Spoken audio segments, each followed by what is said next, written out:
Hey everybody, welcome to Weight Loss for Women Over 40. Today we're going to be talking about how past versions of you still judge you. And of course, my dog has decided to chew on a bone. So if you hear background noise, that's what's going on. Actually, there's a lot of background noise today, but hopefully you can't hear it. Anyway, if you found me in the podcast world or on YouTube, welcome, welcome, welcome. Come on in to my little corner of the universe where dieter's mentality is what we want to ditch and really creating the mindset that sets you up for lasting weight loss success. That is what we talk about. And it's all based around mindsets as opposed to what food are you going to eat? How many calories are you going to have? What workout are you going to do? Because yes, those are important. And in the respect of like, yes, we need to eat food in order to stay alive. And yes, we need to move our body. I am not a calorie girl anymore. I don't count them. I don't look at them. I actually hate them. And I think there's a lot of misconception of how accurate they are too. So anyway, don't do that here. We talk about the mindset, which is so important when you set that up first, because when your mindset is set up in a way to help you be successful, it's so much easier to lose weight. It's so much easier to get the body that you want. So welcome. I am your host, Nikki T. I've been doing this for 23 plus years. Before I became a personal trainer, I was a professional ballet dancer from until I was 30. So it was a long journey. I started when I was 4, not professionally, but started dancing when I was 4, stopped when I was 30. And then I went into physical therapy. So I worked in the physical therapy field. I have a degree as a physical therapist assistant, went and became a personal trainer. Then I started my own business and it was called Shape It Up. And we did boot camps out in the park and lots of fun things. And unfortunately, that is where I discovered and was taught how to teach dieter's mentality. And what I found is the people that worked with me then, yes, they got results, but it wasn't lasting. And when I found mindset right around, I guess, 2014, I started implementing it on my clients, also with myself first, right? Because I'm my first client, but implementing it in my clients, and I noticed that they got better results. So make sure you hit subscribe because I have a podcast episode coming up where I'm interviewing a very long time client of mine. And we're going to actually talk about, because she was with me pretty much when I first started, and how she's progressed through what I teach now. And she lost she's almost down 100 pounds. And you'll see how I just anyway, stay tuned for that episode because I think it's going to be really helpful and really eye-opening to you. So, all right, let's talk about what we're going to talk about today. How past versions of you still judge you. So, a lot of times, especially I feel like when we get to be 40, we start reflecting on our past. We start, like I hear this all the time. Oh, if I looked the way I did when I was 20, when I thought that I didn't look good, or when I was in my 30s and I thought I didn't look good, if I could only get there now, that would be so awesome. Like we carry these ghosts of our former bodies along with us. And what we do is we start judging ourselves on these past identities that we've had. So for me, I know in the ballet world, I have this vision of me, like specifically, where I was like 98 pounds, right? And I know how that felt in my body. And I know from a ballet standpoint, it felt amazing. Like I felt like, yes, this is the body that I need for that particular career, that particular piece that we were doing or whatever.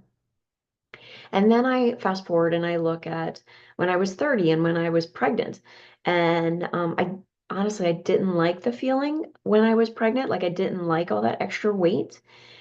I loved that I was creating babies, but didn't care for the extra weight that I was carrying around. So I have that image. And then I have the image in, when I started actually weight training.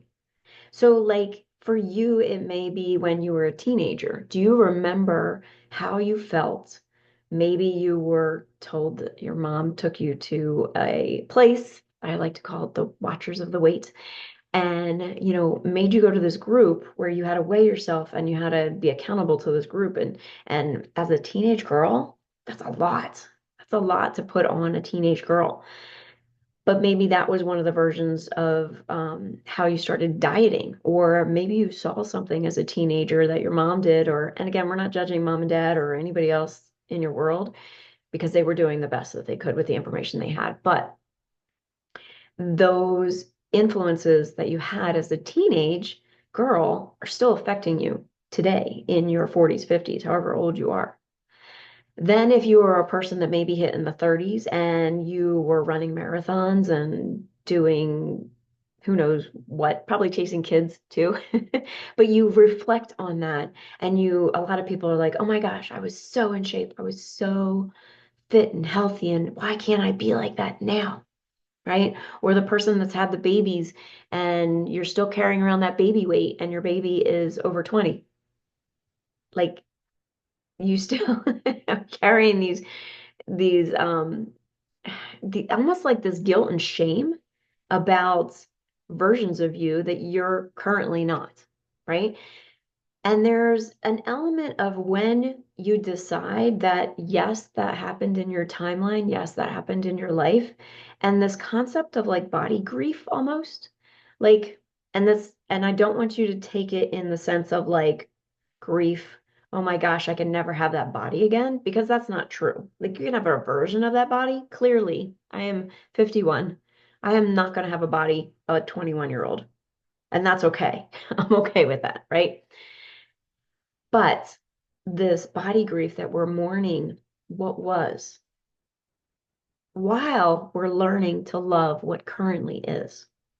And that's really a big shift for a lot of people because a lot of people want to go back to like the glory days and kind of relive them. And it's great to kind of take that as motivation, as a point of like, I can take that version of me and then make it into this new version of me and whatever that looks like. So again, for instance, um, for me, when I was like in right around my 40s, I was probably muscularly like I loved the way I looked and loved the way I felt and all that. Now that I'm 51, I can have the best version of me being a 51-year-old, but I may not look like that best version of me that was 40, 42. And I can accept that and go, oh my gosh, that was awesome. But I could also love where I'm at. And there's this unresolved emotional weight that is kind of clouding us, where we're just trying to grasp of like, oh, if I could only do that again, right? Leave the past in the past.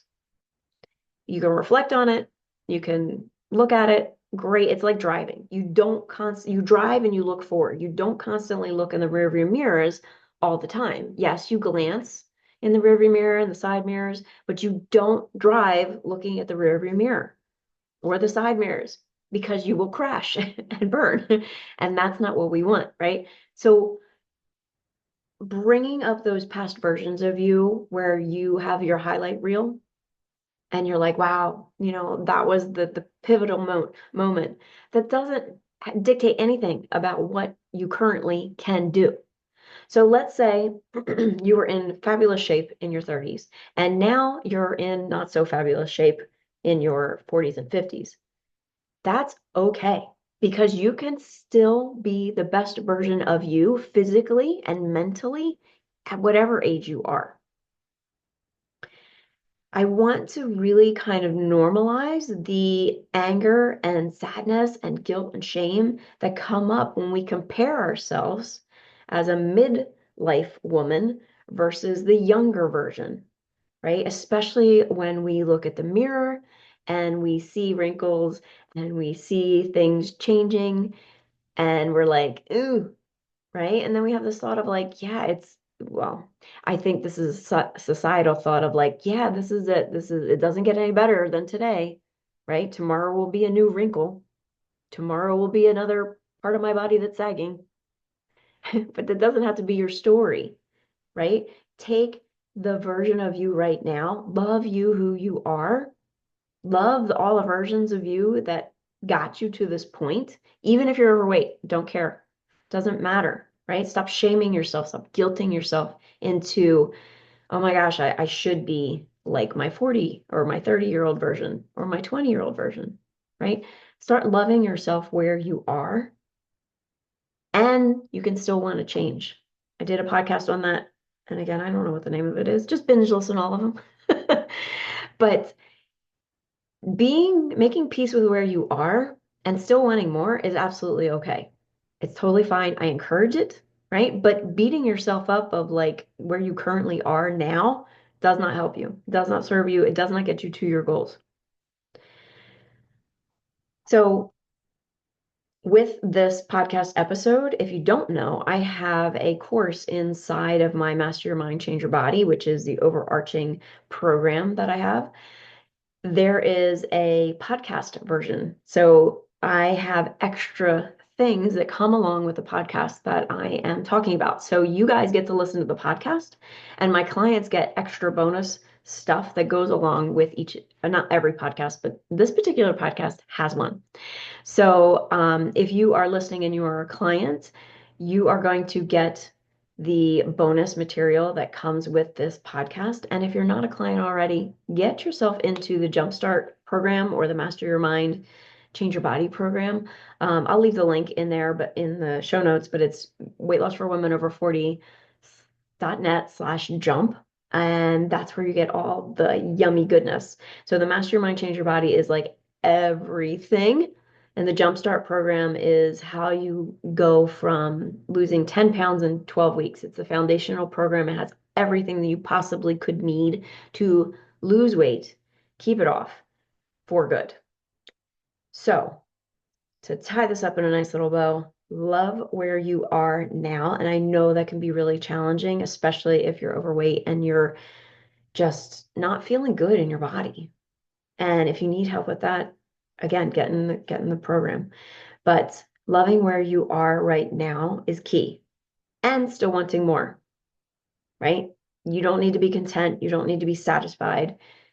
Just accepting, okay, this is where I am and I'm okay with it and I can move forward.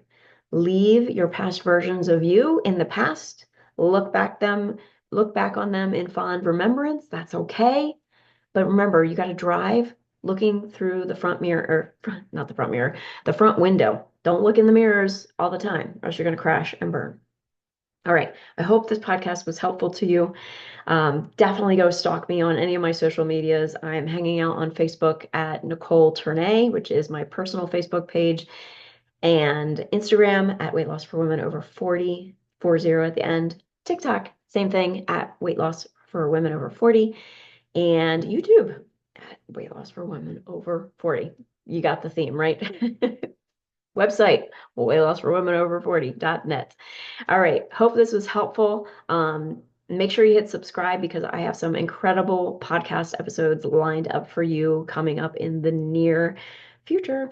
All right. Have a beautiful day and take care and be nice to yourself. Okay.